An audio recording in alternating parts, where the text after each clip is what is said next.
in this passage is what happens to the church when any group within the church begins to bow to the fear that is articulated because of political pressures. Now, because of that, it makes this passage extremely relevant to the American church. What this passage reminds us is at this time, the church's relationship with Judaism is still both a concern and a challenge.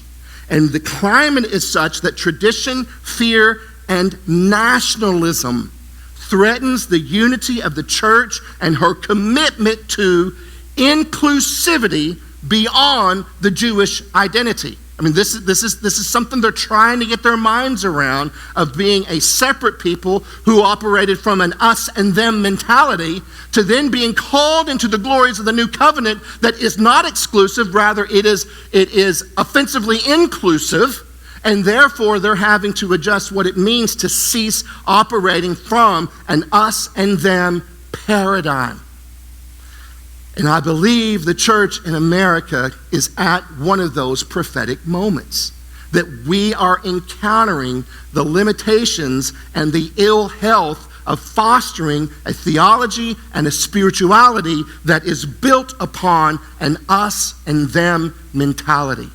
It's easier to grow that way, without a doubt. It's easier to get a crowd, get a common enemy, get a group of people to collectively fear that common enemy, and all of a sudden you can create a pseudo-unity among those people. But that's not the new covenant.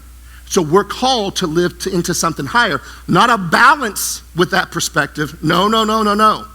Because when people look for moderation and balance, they're still operating on the same scale. The kingdom of God is not here. This is the kingdom of man.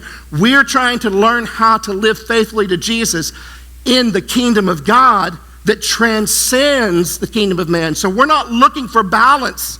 We're looking for a completely different paradigm altogether that transcends the spectrum of the kingdom of man.